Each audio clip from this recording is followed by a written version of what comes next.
Hello, അസ്സലാമു അലൈക്കും. അപ്പോൾ ഇന്ന് ഞാനിവിടെ ഷെയർ ചെയ്യുന്നത് നല്ല അടിപൊളിയായിട്ടുള്ള നല്ല എളുപ്പത്തിൽ തയ്യാറാക്കി എടുക്കാൻ പറ്റുന്നൊരു റെസിപ്പിയാണ്. നമുക്കിത് ഡിന്നറായിട്ടും ബ്രേക്ക്ഫാസ്റ്റായിട്ടൊക്കെ നമുക്ക് സെർവ് ചെയ്യാം. കുട്ടികൾക്കൊക്കെ വളരെയധികം ഇഷ്ടപ്പെടുന്നൊരു ഡിഷാണ് കേട്ടോ ഇത്. പിന്നെ അതുപോലെ തന്നെ നമ്മുടെ കയ്യിലുള്ള സാധനങ്ങൾ വെച്ച് നമുക്ക് അഡ്ജസ്റ്റ് ചെയ്തെടുക്കാം. എങ്ങനെ ചെയ്താലും നല്ല ടേസ്റ്റ് ഉണ്ട് കേട്ടോ ഇത്. അപ്പോൾ നമുക്ക് റെസിപ്പിയിലോട്ട് പോകാം. അപ്പോൾ ഇതിന് വേണ്ടിയിട്ട് ഒരു പാത്രത്തിലോട്ട് കുറച്ച് ഗോതമ്പ് മാവ് ഇട്ട് കൊടുക്കുക. നിങ്ങൾക്ക് എത്രയാണോ വേണ്ടത് അതിനനുസരിച്ച് ചേർത്ത് കൊടുത്താൽ മതി കേട്ടോ. ഞാൻ 2 കപ്പ് ചേർത്ത് കൊടുക്കുന്നുണ്ട്. ഇനി ഇതിലോട്ട് ആവശ്യത്തിനുള്ള ഉപ്പ് ചേർത്ത് കൊടുക്കാം. പിന്നെ അതുപോലെ ആവശ്യത്തിന് വെള്ളവും കൂടെ ചേർത്തിട്ട് നന്നായിട്ടൊരു ദോശമാവ്, നമ്മൾ ഗോതമ്പ് പൊടി അല്ലെങ്കിൽ മൈദ മാവിലൊക്കെ ദോശമാവ് ഉണ്ടാക്കില്ലേ, ആ ഒരു കൺസിസ്റ്റൻസിയിലൊന്ന് മിക്സ് ചെയ്തെടുക്കുക. അധികം തിക്കുമല്ല, നല്ലോണം ലൂസുമല്ല, ആ ഒരു രീതിയിൽ ഒന്ന് നന്നായിട്ടൊന്ന് മിക്സ് ചെയ്തെടുക്കുക. ഇതെൻ്റെ അനിയത്തി ചെയ്യുന്ന റെസിപ്പിയാണ് കേട്ടോ. അവൾ ജോബിന് പോകുമ്പോൾ ഇങ്ങനെ രാവിലെ പെട്ടെന്ന് തട്ടിക്കൂട്ടി ചെയ്യുന്ന സംഭവമാണ്. പിന്നെ അവൾ എന്ത് ചെയ്യുന്നുണ്ടെങ്കിലും ഹെൽത്തി ആയിട്ട് നോക്കാറുണ്ട്. അതുപോലെ നല്ല ടേസ്റ്റും ഉണ്ട്. ഞാൻ ചെയ്ത് നോക്കിയപ്പോൾ എനിക്ക് നല്ല ഇഷ്ടമായി. അപ്പോൾ ഞാൻ വിചാരിച്ച് ഷെയർ ചെയ്യാമെന്ന്. അപ്പോൾ ഇത് ഞാൻ നന്നായി മിക്സ് ചെയ്തെടുത്തിട്ടുണ്ട്. ഇതിപ്പോൾ ഇത്രയും മതി. ഇത് നമുക്ക് മാറ്റി വെക്കാം. ഇനി വേണ്ടത് ഈ ഒരു 2 കപ്പ് മാവിൻ്റെ ദോശയ്ക്ക് ഞാൻ 5 മുട്ട എടുത്തിട്ടുണ്ട് കേട്ടോ. അപ്പോൾ നിങ്ങൾക്ക് 4 or 5 മുട്ട എടുക്കാം. ഇനി ഇതിലോട്ട് കുറച്ച് ഒരു നുള്ളു മഞ്ഞൾപ്പൊടിയും ഒരു നുള്ളു ഉപ്പും കൂടെ ചേർത്തിട്ട് ഇത് നന്നായിട്ടൊന്ന് മിക്സ് ചെയ്തെടുക്കാം. മുട്ട ബീറ്റ് ചെയ്തെടുക്കുമ്പോൾ അതിലോട്ട് മുളക് പൊടി മഞ്ഞൾപ്പൊടിയൊക്കെ ചേർക്കുമ്പോൾ ഞാനൊരു ഇച്ചിരി വെള്ളം ചേർത്തിട്ട് മിക്സ് ചെയ്തിട്ടാണ് ചേർക്കാറുള്ളത്. ഇതിപ്പോൾ ഒരു ഇച്ചിരി മഞ്ഞൾപ്പൊടി മാത്രമല്ലെന്ന് വിചാരിച്ചിട്ട് ഡയറക്റ്റ് ചേർത്ത് കൊടുത്തതാണ്. അപ്പോൾ മിക്സായി കിട്ടാനൊരു ഇച്ചിരി സമയം എടുക്കുന്നുണ്ട്.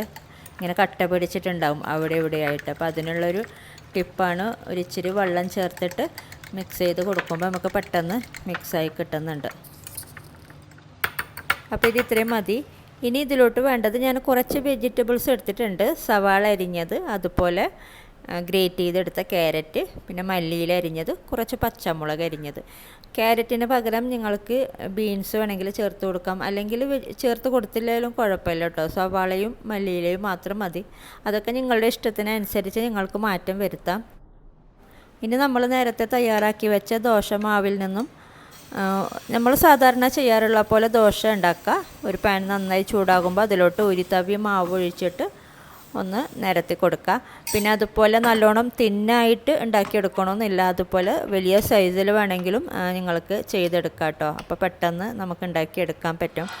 ഇനി ഇത് ഒന്ന് ഡ്രൈ ആയി വരുമ്പോൾ ഇതിൻ്റെ മുകളിലോട്ട് നമ്മൾ നേരത്തെ തയ്യാറാക്കി വെച്ച മുട്ടക്കൂട്ടിൽ നിന്നും ഒരു തവി മുട്ടക്കൂട്ട് എടുത്തിട്ട് ഒന്നെല്ലാ ഭാഗത്തേക്കും ആക്കി കൊടുക്കുക. ഇത് ഡ്രൈ ആയി വരുന്നതിന് മുമ്പ് തന്നെ ഇതിൻ്റെ മുകളിലോട്ട് നമ്മൾ എടുത്ത് വെച്ച ആ ഒരു വെജിറ്റബിൾസൊക്കെ ഇട്ട് കൊടുക്കുക. നമുക്ക് എന്തൊക്കെ ചേർക്കാനാണ്, നമുക്ക് കഴിക്കാനാണ് ഇഷ്ടം, അതൊക്കെ നമുക്ക് ഇതിൻ്റെ മുകളിലോട്ട് ഇട്ട് കൊടുക്കാം. പിന്നെ പച്ചമുളക് വേണമെങ്കിൽ ഒഴിവാക്കാം കേട്ടോ. കുരുമുളക് പൊടി ചേർത്ത് കൊടുക്കുന്നുണ്ട്, അതുകൊണ്ട് പച്ചമുളക് വേണ്ടെങ്കിൽ അത് ഒഴിവാക്കാം.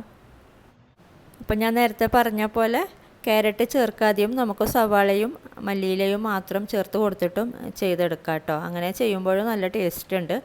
ഇനി ഇതിൻ്റെ മുകളിലോട്ട് കുറച്ച് കുരുമുളക് പൊടി ഒന്ന് സ്പ്രെഡ് ചെയ്ത് കൊടുക്കുക. ജസ്റ്റ് ഒന്ന് അമർത്തി കൊടുത്തിട്ട് നമുക്കിത് മൂടി വെച്ചിട്ട് ഇതൊന്ന് വേവിച്ചെടുക്കാം. ഒരു ലോ ഫ്ലെയിമിൽ വെച്ച് വേവിച്ചെടുത്താൽ മതി കേട്ടോ. ഒരു 1 or 2 മിനിറ്റ് ഒന്ന് ലോ ഫ്ലെയിമിൽ വെച്ചാൽ മതി. അപ്പോൾ അടിഭാഗം ഓവർ കുക്കാകുന്നൊന്നുമില്ല. ഇതിപ്പോൾ പാകത്തിനായിട്ടുണ്ട്, നമുക്ക് മാറ്റാം. അപ്പോൾ കണ്ടില്ലേ, നല്ല അടിപൊളിയായിട്ടുള്ള നല്ല ഹെൽത്തി ആയിട്ടുള്ള നമുക്ക് പെട്ടെന്ന് ചെയ്തെടുക്കാൻ പറ്റുന്ന ഒരു ഹെൽത്തി ആയിട്ടുള്ളൊരു ദോശയാണ്. അപ്പോൾ ഇങ്ങനെ ചെയ്ത് കൊടുത്താൽ ഏത് കഴിക്കാത്ത കുട്ടികൾ പോലും കഴിച്ചു പോകും. അത്രയ്ക്കും ടേസ്റ്റ് ഉണ്ട് കേട്ടോ ഇത്. ഇനി ഇതുപോലെ തന്നെ നമുക്ക് പിസ്സ ഫ്ലേവറിലും നമുക്ക് ചെയ്തെടുക്കാം. അപ്പോൾ അതും കൂടി നമുക്ക് നോക്കാം.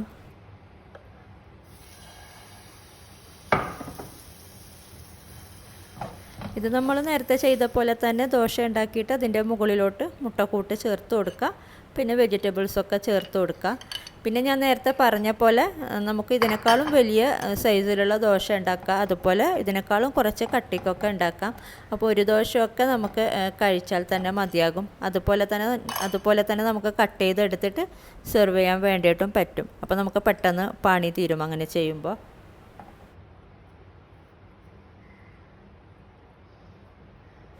ഇത് നമ്മൾ നേരത്തെ ചെയ്ത പോലെ ആദ്യം മുട്ടക്കൂട്ട്, പിന്നെ സവാള, പിന്നെ ഗ്രേറ്റ് ചെയ്തെടുത്ത ക്യാരറ്റ്, പച്ചമുളക് ചേർത്ത് കൊടുക്കുന്നെങ്കിൽ അതും ചേർത്ത് കൊടുക്കുക.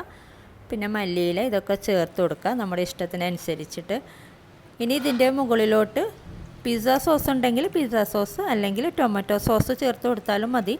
അവിടെ ഇവിടെയായിട്ട് കുറച്ചൊന്ന് ഇട്ട് കൊടുക്കുക. ഇനി അവസാനം ഗ്രേറ്റ് ചെയ്തെടുത്ത മൊസറല്ല ചീസും കൂടെ ചേർത്ത് കൊടുക്കുക. പിന്നെ കുറച്ച് ഒറിഗാനോ അതും കൂടെ സ്പ്രെഡ് ചെയ്ത് കൊടുത്തിട്ട് മൂടി വെച്ചിട്ടൊന്ന് നേരത്തെ ചെയ്ത പോലെ തന്നെ ലോ ഫ്ലെയിമിൽ ഒന്ന് കുക്ക് ചെയ്തെടുക്കുക. അപ്പോൾ ഏത് രീതിയിൽ വേണമെങ്കിലും നമുക്കിത് ചെയ്തെടുക്കാം. അപ്പോൾ ഇതിപ്പോൾ പാകത്തിനായിട്ടുണ്ട്. ഒരു മൊസറല്ല ചീസൊക്കെ നല്ല മെൽട്ടായിട്ട് പാകത്തിന് കുക്കായി വന്നിട്ടുണ്ട്. ദോശ സൈഡൊക്കെ ചെറുതായിട്ട് ക്രിസ്പിയൊക്കെ ആയിട്ടുണ്ട്. അപ്പോൾ നമുക്ക് മാറ്റാം. അപ്പോൾ നല്ല അടിപൊളിയായിട്ടുള്ള ദോശ പിസ്സയും നമുക്ക് ഈ ഒരു രീതിയിൽ ചെയ്തെടുക്കാം. അപ്പോൾ നല്ല ടേസ്റ്റ് ഉണ്ട് കേട്ടോ ഇത് കഴിക്കാനായിട്ട്. അപ്പോൾ ഈ ഒരു രീതിയിലൊക്കെ ട്രൈ ചെയ്യാത്തവരൊക്കെ ട്രൈ ചെയ്ത് നോക്കാം. വീഡിയോ ഇഷ്ടപ്പെട്ടാൽ ലൈക്ക് ചെയ്യുക, കമൻറ്റ് ചെയ്യുക, സബ്സ്ക്രൈബ് ചെയ്യാത്തവരൊക്കെ സബ്സ്ക്രൈബ് ചെയ്യുക. അപ്പോൾ ഇനി മറ്റൊരു വീഡിയോയിൽ കാണാം. താങ്ക്